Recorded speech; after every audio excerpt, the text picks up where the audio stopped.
نحمده ونصلي ونسلم على رسوله النبي الكريم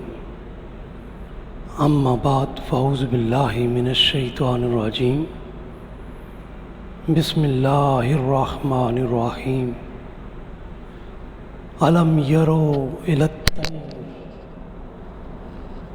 مسخرات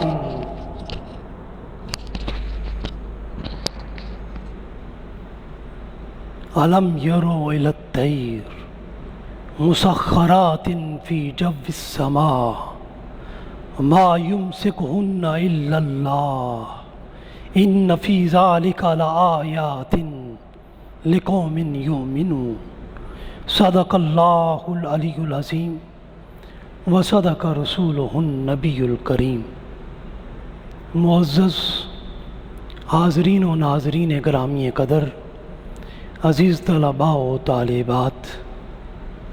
آج ہمارا موضوع ہے کائنات انفس اور آفاق میں وجود باری تعالیٰ کے دلائل و شواہد۔ قرآن حکیم میں اس حوالے سے سورہ نحل کی آیت نمبر 79 میں ارشاد فرمایا، الم یروا الی الطیر، کیا ان لوگوں نے آسمان کی فضا میں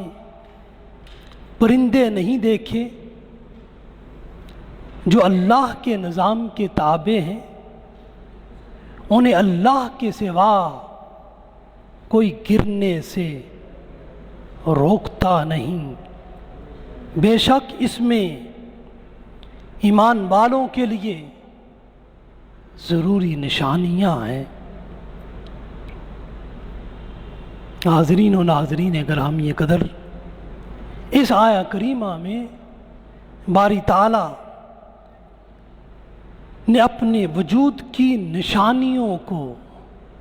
بیان کیا ہے کہ آسمان کے بے کنار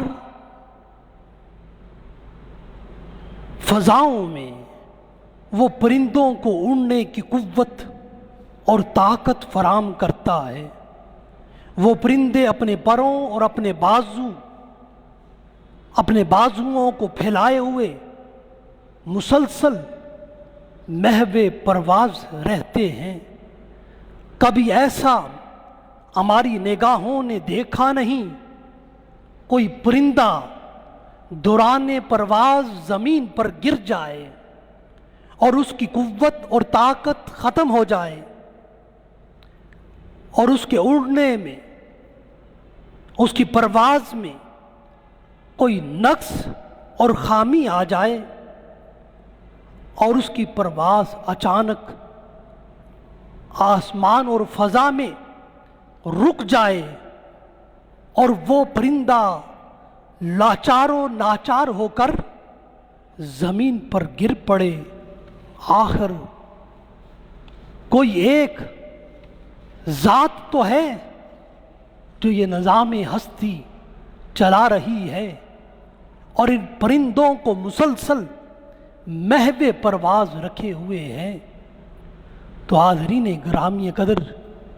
اس کائنات کی ایک ایک چیز ہمیں وجود باری تعالیٰ کی دلیل فراہم کرتی ہے، اور اگر اسی پرندوں کی اڑان پر غور و فکر کیا جائے تو عام طور پر سائنس کا اصول تو یہ ہے کہ ثقیل جسم طبعی طور پر کشش زمین کی وجہ سے بلندی سے نشیب کی طرف آتا ہے اور گرتا ہے، مگر یہ پرندے ہیں جو فضا میں مسلسل تیرتے رہتے ہیں، اڑتے رہتے ہیں، قائم رہتے ہیں اور نیچے گرنے سے محفوظ رہتے ہیں۔ تو وہ ذات جو ان کو فضاؤں سے اڑتے ہوئے زمین پر گرنے نہیں دیتی، اسی ذات واجب الوجود کو اللہ کہتے ہیں، جو ان فضاؤں اور ان پرندوں کے ذریعے سے اپنے وجود کی شہادت اور گواہی عالم انسانیت کو دیتا ہے کہ لا موجودہ الا اللہ، لا قوت الا اللہ، اور یہی کلمات اس کائنات کی سب سے بڑی حقیقت ہیں۔ حاضرین و ناظرین گرامی قدر، یہ آسماں، یہ کہکشاں، یہ ستارے، یہ سیارے، یہ سورج، یہ چاند، سب اللہ کے وجود پر گواہی اور شہادت دے رہے ہیں۔ ذرا اندھیری رات میں آسمان کی طرف نگاہ اٹھا کر دیکھیے،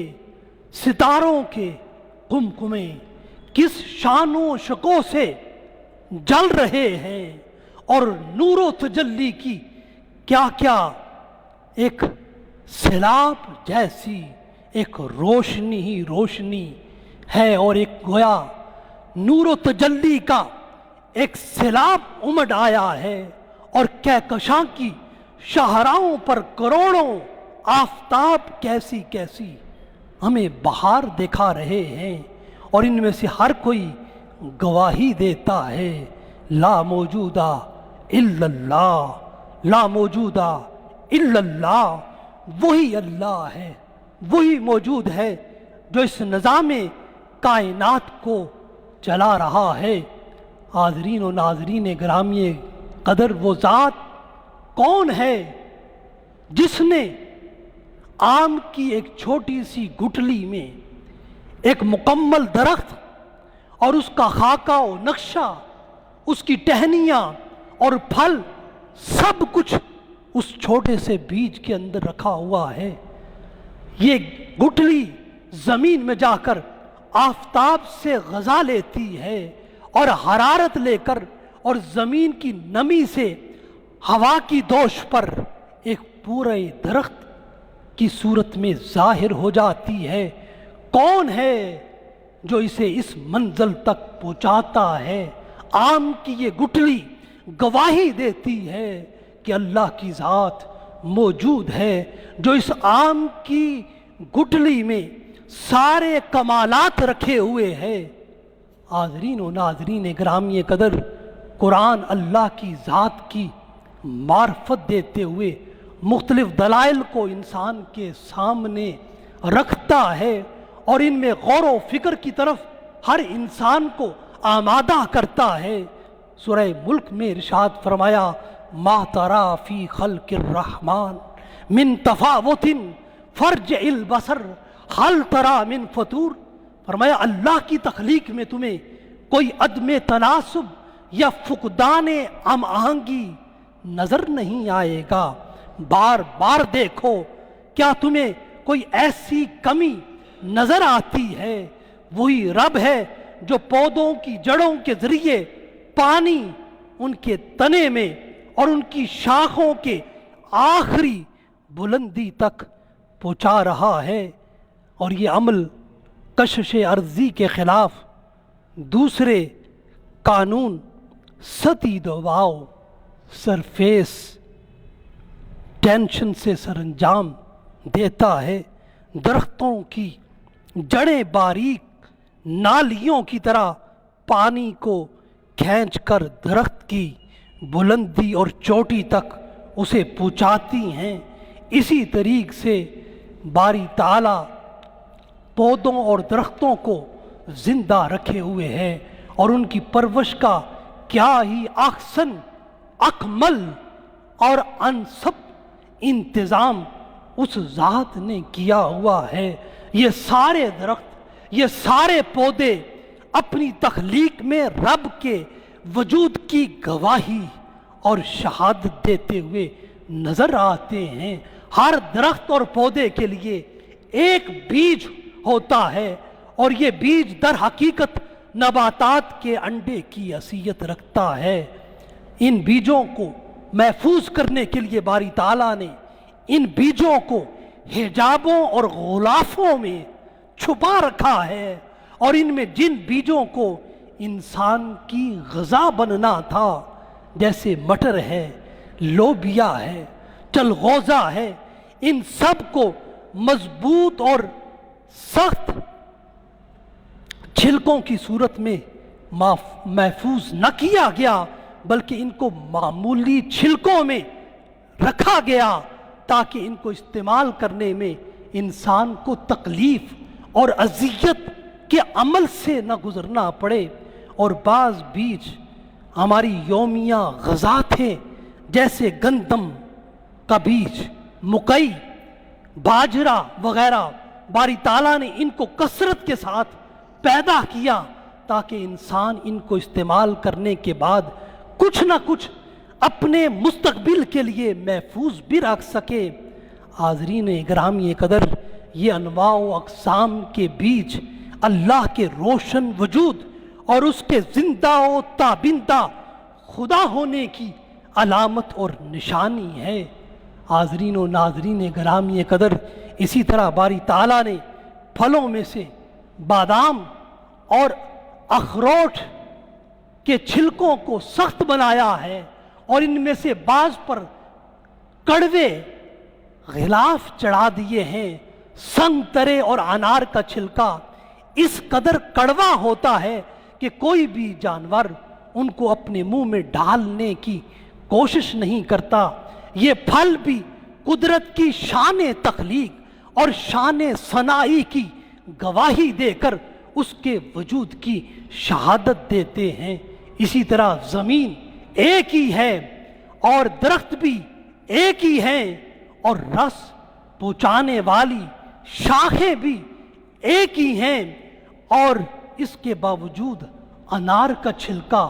کڑوا ہے جبکہ اس کے دانے میٹھے ہیں۔ گویا چھلکوں اور دانوں کے علیحدہ کارخانے کام کر رہے ہیں۔ اس کے نظام قدرت میں ایک کارخانہ مٹھاس تیار کر رہا ہے اور ایک کارخانہ کڑواہٹ کو تیار کر رہا ہے، اور یہ دونوں رس آس پاس ہیں لیکن ایک دوسرے سے خلط ملط نہیں ہوتے ہیں، اور یہی اس کی شان وجود اور شان قدرت ہے۔ وہ خود قرآن میں اس حقیقت کو بیان کرتا ہے، مرج البحرین یلتقیان بینہما برزخ لا یبغیان۔ سورہ رحمان میں فرمایا دو دریا، ایک کڑوا ایک میٹھا، دونوں دریا پاس پاس اور ساتھ ساتھ بہ رہے ہیں، لیکن ان کے درمیان ایک ایسی دیوار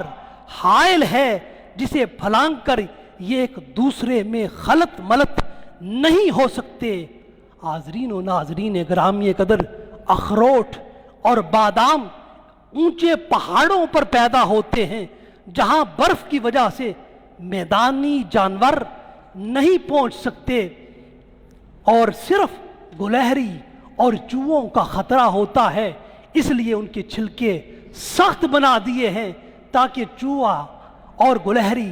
ان کو نقصان نہ پہنچا سکیں۔ اسی طرح حاضرین و ناظرین گرامی قدر، کھجور کا درخت ہے،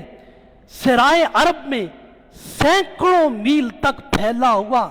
یہ کھجور کا درخت ہے، اور اس صحرا کو طے کرنے کے لیے انسان اونٹوں کا استعمال کرتے تھے، اور اس ریگستان میں مسافروں کے لیے دوران سفر بے توشہ اور بے متاع ہونے کا اور بے ساز و سامان ہونے کا خطرہ تھا۔ اس لیے ریگستان میں ہر طرف کھجوروں کے درخت اگا دیے ہیں اور انہیں بلند و بالا اور بلند قامت والا بنا دیا ہے، اور ان کا پھل انسان اپنی غذا کے طور پر تاکہ کھا سکے، اور ان قیمتی پھلوں کو جانوروں کی رسائی سے باہر کر دیا، اور یہ پھل اپنی بلندی کی وجہ سے قرب زمین کی گرمی اور حدت سے محفوظ رہیں تاکہ انسان ان سے استفادہ کر سکے، اور کھجوروں کے تنوں کو ریشہ دار اور کھوکھلا بنا دیا تاکہ ان تنوں کا اندرونی نظام بیرونی حرارت سے متاثر نہ ہو اور ان کا پھل خشک نہ ہو جائے۔